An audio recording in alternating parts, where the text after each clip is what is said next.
What's going on, everyone? Welcome back to another FPL video. My name is Mo, and today I'll be going through a wildcard guide or a wildcard kind of template that we should be looking towards in terms of a team setup for the next coming game week. So game week 6 didn't go as well for many managers like myself. It was a difficult week. 38 points was kind of like the average point score, and I scored clearly well below that with a romping 29 points. So how my game week looked, it was absolutely dreadful. No returns barring Haaland, and I think mostly in the FPL community right now, it's kind of like, you know, the knee-jerking going along. Is the 5 at the back working? Do we need 3 strikers? Do we need to restructure our formation? So we're going to go through all that information, and I'm going to give you guys my personal wildcard if I was to activate it this week. So far, I haven't, but it is in my mind at the moment, and I'm very close to pretty much hitting it and probably playing it very, very soon. But if you guys haven't given us a like, hit that like button and subscribe to FPL INKLING. We're well on our way to 2K subscribers in our family. So let's look at how my team looks like for next week at the moment. So I've made one transfer with Trippier in. So there's other transfers I'm looking at the moment to bring into my squad. So Cucurella has gone out. The other positions I'm looking at is potentially Trent to be moved away and maybe getting a Tony or an Isaac up front, so going 3 up front. But there's a bit more kind of movement I want to make in my squad to overall see if I can make it the most kind of like, you know, offensive and attacking and the best squad for game week 7 without hitting the wild card. And I've got 2 transfers, so let's see if I can do it in 2 moves and not take a hit. I might even take a -4, which I'm happy to take because I've got, you know, 2 transfers for free to roll over. But, you know, there is a kind of thought in my process, thought in the back of my mind that is taking place, that I want to play my wild card and I want to see what my team can look like. So potentially I can show you guys the draft that I have come up with and what my team would look like if I was to play the wild card right now. It just say -20 points on there, but I'm not going to hit the play wild card to show you guys how it looks, because if I press that, it's going to like finalize it for me, and I haven't made my decision overall as of yet. But if I was to play a wild card this week, guys, this is what my team would potentially look like. So there's no Harry Kane, there's no Son, there's no Kevin De Bruyne, and there's no Salah. So I always talk about no Salah in, you know, in my teams. It's probably not going to be non-existent, but I think if there's ever going to be a point where I'm starting to maybe think, you know, is there a better way to make my overall squad look more kind of like stronger?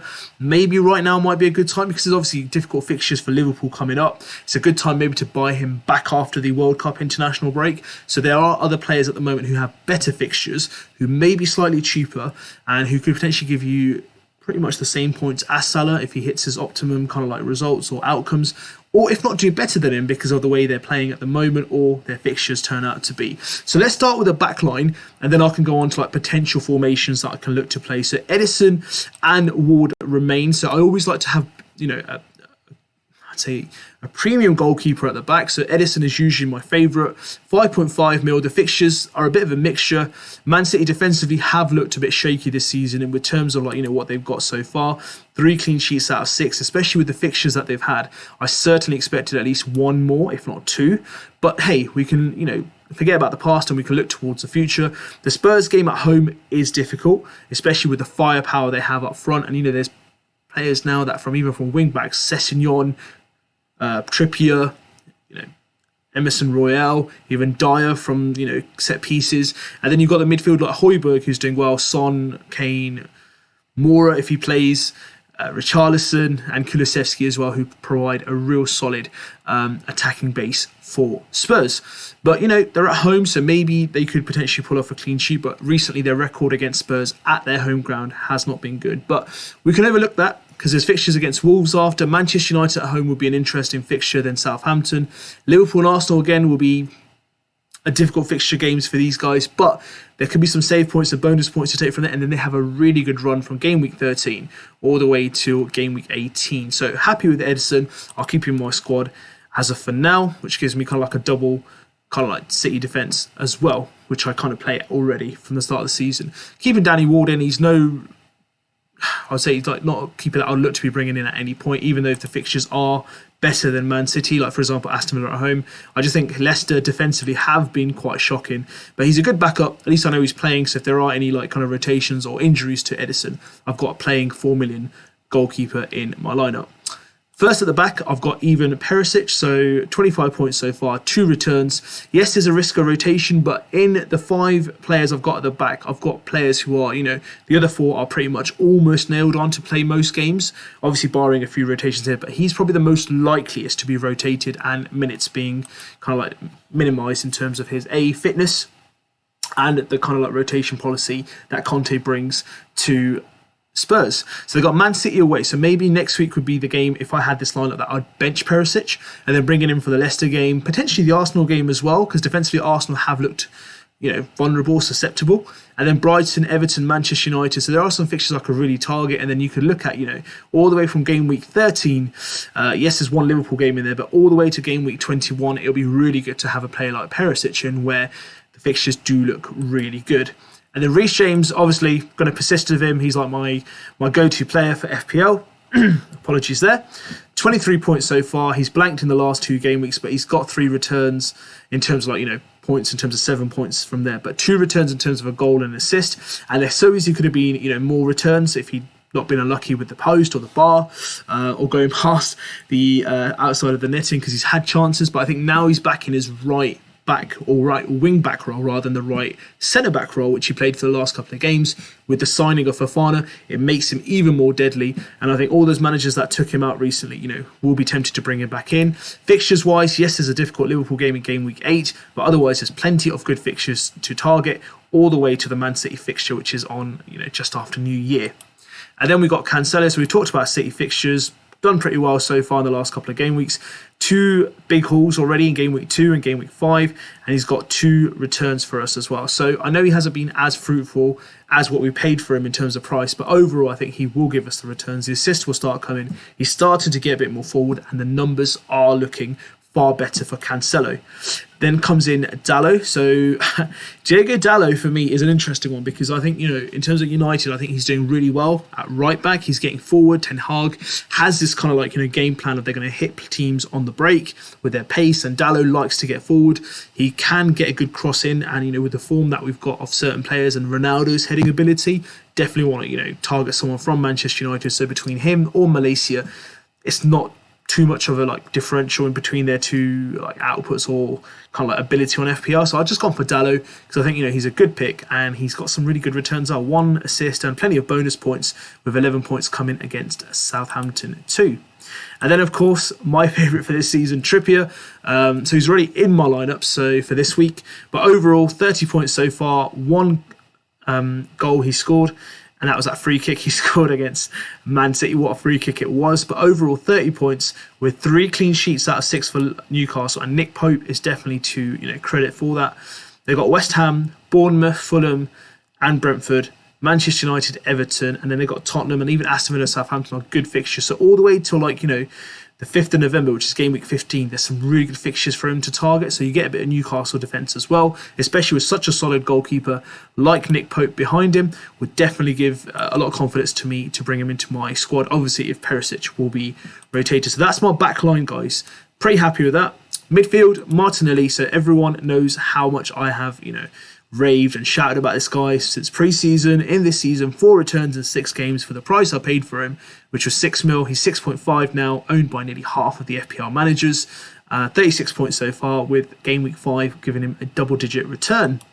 Fixtures-wise, Everton, Brentford, Tottenham's a tough game, Liverpool's a tough game. They've got Leeds, Man City, Southampton, Nottingham Forest. So there's a combination of good fixtures and some difficult fixtures in there, but he's a great player to have. He scored against Manchester United, which was ruled off, so it could have been another return. But overall, with Martinelli, pretty satisfied and happy to have him in my midfield. And then we go for Alexis McAllister. What a worldy goal he scored on the weekend. It should have stayed. I don't know why VAR ruled it out, but 4 goals already in 6 games, 39 points, 3 double-digit returns and 2 in the last 2 game weeks. So 4 goals, as I mentioned, 3 clean sheets, so he's got 3 clean sheet points as well. I think it's a really, really good asset at the price of 5.6 mil. You've got Bournemouth, Crystal Palace, Liverpool, Tottenham, Brentford and Nottingham Forest till game week 12. So a couple of difficult fixtures in there, but some really good fixtures in there to target, and hopefully he can carry on with his good form that he's showing for Brighton. And then we go on to Raheem Sterling. So the reason why I brought Raheem Sterling, so he's really caught my eye. He's getting good minutes. Yes, there might be a risk of rotation with European football coming up, but this guy's fitness is insane. 4 returns in 6 games. And I think, he's adding a lot of value to the Chelsea front line, which has been really disappointing. Aubameyang, obviously, is out with his unfortunate kind of like jaw injury that he's experienced. But Fulham, we've talked about the fixtures already. Liverpool look difficult, but then some really good fixtures to target offensively. So he might be a good player for 2 or 3 million less than Kevin De Bruyne, Son and Salah. Might be a good shot because he might be able to, obtain the same number of points that those other players have taken. So we can actually have a look at, let's say, Mo Salah, for example. Salah's got 38 and Sterling's got 34. So for 3 million less, he's only 4 points behind. So it's not too much of a difficult decision to make in the sense that the fixtures look better for Chelsea. So maybe for this moment, Sterling might be a better option for us to choose. And then we're going to stick with Diaz because I think, he was unlucky not to score this weekend twice and almost got an assist in the last minute for Salah against Everton, but he came away blank. But 3 goals so far in 6 games. He's looked threatening, been a bit unlucky at times, but with fixtures for Liverpool, they're a bit hit and miss. But again, he will be playing regularly. Jota's just started to come back from injury, so there might be a risk of rotation somewhere along the line. But I think I've got the coverage in my squad that if he is rotated or benched, then I can bring in anyone else from my team who probably will be starting that game week. And then we've got, again, another player from previous seasons that I really rate highly and I like to have in my squad, which is Wilfried Zaha. 4 goals already from 6 games. He's only played 5 because he didn't feature in the City game, but 4 goals, looked deadly against Newcastle as well. 43 shots in that game. I don't know how that was 0-0. But in terms of fixtures for Crystal Palace, Manchester United this weekend, could test them defensively. They're at home. Brighton away, Chelsea, and then they've got Leeds, Leicester, Wolves, Everton, Southampton, all the way up to Bournemouth in game week 18. They've got some really good fixtures, and Wilfried Zaha, I think, might add a lot of value to your squad and depth, and especially him being on free kicks and set pieces and being the main talisman at Crystal Palace with the fixtures and form and the price, definitely worth bringing into a wildcard draft. And then we're going to talk about Isaac. So we talked about Newcastle fixtures already, some really good fixtures for us to target in the short term. But overall, he's looked good. I don't know how he didn't score against Crystal Palace. He had some really good chances. He's got 1 goal already, 9 points, but I think there's a lot to come from him. That so easily could be Mitrovic as well, and I could get another 0.4 mil and use it elsewhere. But I've just gone for a bit of differential because Isaac has caught my eye. And I think if I was to play a wild card, then I'll take a punt on him, especially with his low ownership. If he goes well in some of those fixtures, it can definitely help boost my overall rank. And then, of course, the hat-trick hero. What a hat-trick it was, guys. I watched the highlights for the match of the day, and what goals he scored. The penalty was absolutely cool as a cucumber. A really classic David Beckham-esque free kick.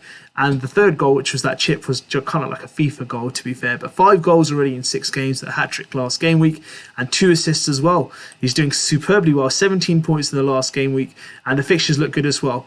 Southampton away is a good fixture. Arsenal at home, again, they beat them last season 2-0, so they could probably replicate that again. Bournemouth away, Newcastle away, Brighton, Chelsea will be a tough game, but for a derby, I'm sure they'll kind of raise their game. Aston Villa, Wolves and Nottingham Forest, all the way to that City game. He's got a really good fixture run, and there's no reason why he can't score against Man City or Tottenham, even those 2 games after. So definitely worth considering Ivan Toney. And then Erling Haaland, owned by nearly 80% of the managers at the moment, gone up to 12 mil in price, 10 goals, 1 assist already. This guy just doesn't know how to blank. Obviously, the Bournemouth game, he got 1 assist but didn't score, but he just hasn't blanked in any game. So a safe captaincy option. We talked about the City fixtures, so he can score in every game, guys. I can assure you of that, or assist at least. So going to be a popular captaincy option. I think it's worth discussing that, he's definitely going to be part of any wildcard drafts. He's the most popular, almost the most popular, along with Jesus. I think they've kind of changed a bit in terms of ownership this game week, but he's going to be the highest owned player for sure in this game week or the game weeks coming ahead. So that's what the team looks like, guys. So how would I line up potentially for this weekend? So I wouldn't play Perisic, so I'll play Edison in goal, the 4 defenders, James, Cancelo, Dalot and Trippier in midfield. So potentially I've played 4 of that, so I can play 3 of those midfielders that I can play out of the choice. So for me, obviously, I would look at, let's see, Martinelli's fixture. Everton at home, I'd play him. Brighton, we've got Bournemouth away, another good fixture. Let's look at Liverpool's fixture. Wolves at home, and then we've got Zaha as well, which is Manchester United. So potentially I could bench Zaha, and I could play Martinelli, McAllister, Sterling and Diaz. Out of those 4, I could bench potentially out of these guys. I'd like to play Diaz for sure. against Wolves, because I think they'll be a good game for them to go for. But McAllister's not a bad choice either against Bournemouth away. So I could actually even bench Diaz if I wanted to, or Martinelli. But I think in this one, I'll probably go Martinelli, McAllister, Sterling, just to get a bit of differential. And then up front, I could play Isaac this week, which he'll be playing against West Ham. West. Actually, I'll bench Isaac, and I could play Luis Diaz. So I could play 4-4-2, and then I could play Tony and Haaland up front, because I think Isaac versus Diaz fixture, I'd rather go for the Wolves game at home. So I could go Diaz in midfield, so 4 midfielders, 2 up front. And then in terms of my bench, I'll have Perisic, Zaha and Isaac. Can you imagine that, guys? Solid 15-man squad. Overall, I think this is a really good wildcard team. Let me know what your thoughts are. Is this something that you're looking at along those lines? I've gone a bit differential, guys, because I think, there's obviously the template picks, but I think this is a good wildcard team to have. A lot of strength, a lot of decisions to make. Let me know what your thoughts are. We can also have players rotating and coming in and filling in for players who are being rested. So that's what it looks like, guys. If I was to activate it, this is what the team would look like. Thank you so much for watching. I hope you guys enjoyed the video. Hit the like button if you like the content. Hit that subscribe button. We're on our route for 2,000 family members of the FPL INKLING family. Have a good evening, guys. Get your transfers in. Get them locked in. Hit that captaincy as well as soon as possible. And be ready for game week 7, which is on Saturday, the 10th of September, 11 AM UK time. It's been an absolute pleasure. Take care. I'll be back with some more content very soon.